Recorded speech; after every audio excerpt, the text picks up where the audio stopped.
Break के बाद आपका फिर से स्वागत है। हम बात कर रहे थे कि शिवसेना और आपके बीच में अलगाव है, अलग अपोजिट में है शिवसेना और आप दूसरी तरफ है। लेकिन जिस तरह से ये देखा जाता है कि हमेशा कहा जाता है कि हिंदवी स्वराज्य की स्थापना करने के लिए शिवाजी महाराज ने सारी लड़ाई की। क्या फर्क है हिंदुत्व और हिंदवी स्वराज्य?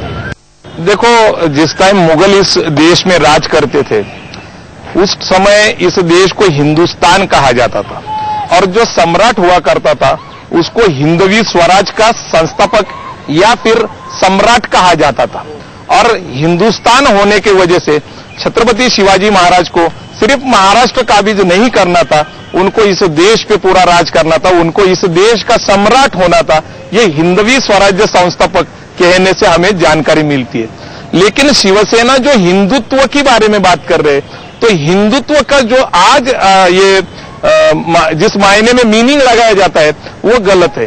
हिंदुत्व का मीनिंग है व्यापक होता है, जिसको जो धर्म चाहिए उस धर्म के हिसाब से वो इस देश में रह सकता है। जैसे कि धर्मनिरपेक्ष राज्य हम कहते हैं, धर्मनिरपेक्ष राज्य का कहना क्या है कि हर एक को ये अपना अपना धर्म उसे इस देश में जानने का, मानने का और इस्तेमाल करने का है। जिसे जो चाहिए, हम मुस्लिम हो सकते हैं, ईसाई हो सकते हैं, क्रिश्चियन हो सकते हैं, बौद्ध हो सकते हैं, हिंदू हो सकते हैं। लेकिन अब जो आरएसएस है और जो शिवसेना है वो हिंदुत्व का अर्थ गलत तरीके से बोलते हैं और इसके वजह से हम सब विचारों का उनसे लड़ा है। वो अलग विचारों से काम करते हैं, हम अलग विचारों से काम करते हैं। लेकिन आपका कहना है कि आप कॉमन जो बहुजन आदमी हैं उनके लिए, हित के लिए लड़ते हैं, लेकिन आप पुतला हटाने की बात करते हैं, आप इंस्टीट्यूट पर अटैक करते हैं। क्या आपको लगता है पुतला हटाने से सवाल हल हो जाएंगे? देखो, हम जो इतिहास बता रहे हैं और जो सत्य पे आधार पे इतिहास है, गलत इतिहास बताने से इस देश का नुकसान हो सकता है। जैसे कि बाबरी मस्जिद का हम उदाहरण ले सकते हैं। बाबर ने राम मंदिर के जन्मभूमि पर मस्जिद बनाई थी। ऐसा कहने से क्या हुआ, दंगे हुए, फसाद हुए और राम जिस जन्मभूमि पर जन्मे थे वो बाबरी मस्जिद गिराई गई और उसके बाद इस देश में लाखों लोगों की कत्ल हो गई। तो गलत इतिहास जानने से इस देश का नुकसान होता है और सच जानने से नुकसान नहीं होता है। सत्य पर इस देश को हम खड़ा करना चाहते हैं क्योंकि हमारे देश का ब्रीद है सत्य में वो जयते। लेकिन सच्चा इतिहास बताने से पेट का जो सवाल है, आम आदमी के जो प्रश्न है वो सुलझ पाएंगे? देखो, जिस समाज में हम संघर्ष खड़ा करना चाहते हैं, एक तरफ हमें उन्हें सच बताना है कि हमारे महापुरुषों ने किस तरह से, हमारे पुरखों ने किस तरह से लड़ाई लड़ी है। जो मुगल इतना बड़ा साम्राज्य रखते थे, इतना छोटा सा शिवाजी महाराज का राज्य था, उन्होंने मुगलों को इतना बड़ा आह्वान दिया था। तो इसका मतलब ये है कि छोटी छोटी बातें हम समाज में सच की तरफ से लाएंगे तो समाज जागरूक होगा और अपने हक का अधिकार के लिए लड़ेगा। समाज में जब जागृति होती है, समाज को हक और अधिकार की लड़ाई समझती है, वो रास्ते पे आते हैं और अपनी जो भूख प्यास की जो मिटाने के लिए, सिर्फ भूख प्यास मिटाने के लिए आदमी जन्म नहीं लेता है, उसका इतिहास होता है और उसका इतिहास होता है, उसका गर्व होता है और जिसको गर्व होता है वो इतिहास जतन करने के लिए ये काम करते। और जो गरीब इस देश में है वो गरीबा का कारण हम नहीं है, इस देश की सरकार गई 60 साल से कोई भी काम नहीं करती। आने वाले इस इलेक्शन में शायद हमारे विचारों के लोग आ जाएंगे, जिस विचार से हम सोचते हैं उस विचार से आ जाएंगे और उनके विचारों के लोग जब हमारे विचारों के लोग आएंगे तब हम सोचते हैं कि कम से कम लोगों के समस्या कम हो जाएंगे, हल हो जाएंगे। क्या आपको लगता है कि जिस तरह से आप प्रोग्रेसिव मूवमेंट चला रहे और यहाँ के अंधविश्वास, गलत बातें, इसका पगड़ा कॉमन मैन के दिमाग पर है, ऐसे में आपको लड़ते वक्त हमेशा निराशा आए, इस तरह का माहौल है पूरा, फिर भी आप डटे रहते, लड़ते रहते, ये हौसला कहाँ से आता है आपको? ये तो हमारे पुरखों से ही आता है।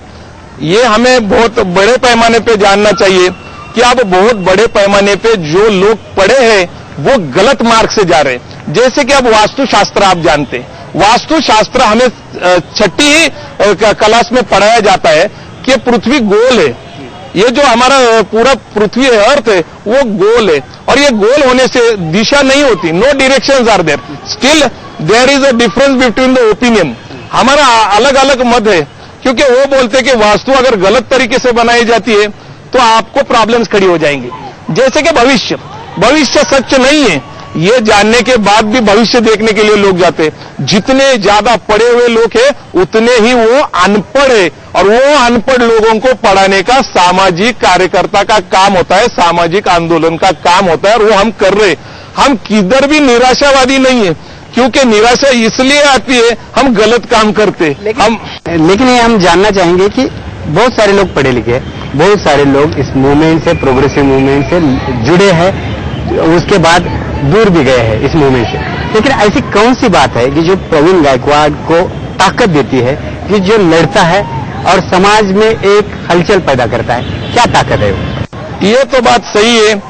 मेरे जो ग्रैंडफादर है आनंदराव जीवंतराव गायकवाड़, ये मेरी बहुत बड़ी ताकत है, जिन्होंने मेरे गए 41 ईयर से 21 साल से मेरे को उन्होंने पढ़ाया, सिखाया और सच बताया, और उनके बाद मेरे को सच पैमाने पर छत्रपति शिवाजी महाराज, महात्मा ज्योतिबा फुले, छत्रपति शाहू महाराज, डॉक्टर बाबा साहेब अंबेडकर, इनका विचार उन्होंने दिया है। मेरे पुरखों का ये सब देन है, और मैं उधर ही डटे रहूंगा। मैं कोई पार्टी बदलने वाला नहीं हूं, क्योंकि मैं जानता हूं सच अंतिम है, सत्य ही अंतिम है। जिस स्कूल के कैंपस में हम खड़े हैं उसका ब्रीद है सत्याला मरण नहीं। लेकिन जिस तरह से आप लड़ाई कर रहे हैं, सच बताने का काम कर रहे हैं, लेकिन मोटिव क्या, आखिरी क्या पाना चाहते हैं आप? सत्ता में आना चाहते हैं? सत्ता में आकर पूरी सिस्टम बदलने का प्रयास करना चाहते हैं? हाँ जी, अभी देखो ये तो लोकशाही राज है।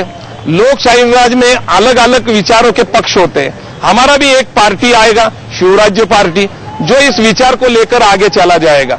लेकिन हम सोचते हैं कि सच बताने से पहले लोगों को सच जानना चाहिए, और आने वाले समय में हमारी खुद की एक पार्टी होगी, और जो आज भी काम कर रही है शिवराज्य पार्टी, हम लोगों को सच बताना चाहते हैं, और सच यही हमारा सच है। इसका मतलब सत्ता पाने, आखिरी आपका मोटिव है सत्ता पाना और उसके द्वारा परिवर्तन लाना।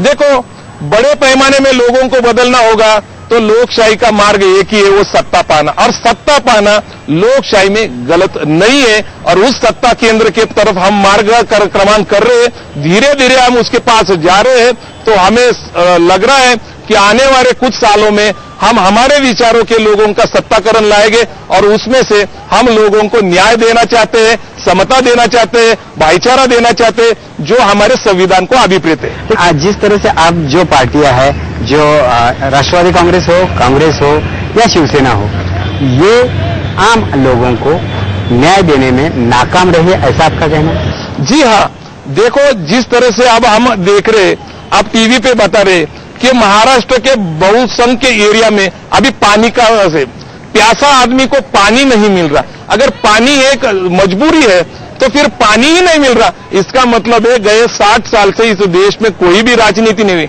अब अन्ना हजारे का आंदोलन आप देखते, अन्ना हजारे ने जो भ्रष्टाचार के आरोप किए, वही मंत्री इस देश पे राज कर रहे, और हजारों मंत्रियों की यादी अन्ना हजारे के पास है। इस देश में गलत तरीके से राज्य चल रहा है। जो लोग विचारों से प्रभावित है वो भ्रष्टाचार से दूर रहते और इस देश की प्रामाणिक सेवा करते। ये जो लोग है, राष्ट्रवादी कांग्रेस है, शिवसेना है, बीजेपी और अन्य लोग, इनके विचार प्रभाव कोई भी नहीं। उनका विचार सिर्फ भ्रष्टाचार करना और खुद का पेट भरना। आज के राजनीति में पैसे पे राजकारण चलता है, सत्ताकरण सब इसी मामले पे चलता है। सत्तेतून पैसा और पैशातून सत्ता, ये समीकरण चल रहा है। पैसा कमाना क्यों? सत्ता पाने के लिए, और सत्ता क्यों चाहिए? पैसा कमाने के लिए। ऐसे व्यवस्था में सामान्य आदमी का कल्याण नहीं हो सकता, इसलिए हमारे विचारों का सत्ता आना ये मजबूरी है और जरूरी है। जी हाँ, बिल्कुल सही। जिस तरह से आज के पार्टियां सत्ता में राज कर रही है, आम आदमी का हित नहीं सोच सकती, यही कहना है प्रवीण गायकवाड़ का, और इसीलिए सत्ता में जाकर आम आदमी के सवाल हल करना, यही उद्देश्य लेकर वो आज लड़ रहे हैं। उनकी पूरी मूवमेंट के लिए हमारी तरफ से शुभकामनाएं। आज के लिए बस इतना ही, और फिर अगले हफ्ते फिर मिलेंगे नए शख्सियत के साथ। तब तक मुझे रणधीर कामले को इजाजत दीजिए। सहारा प्रणाम।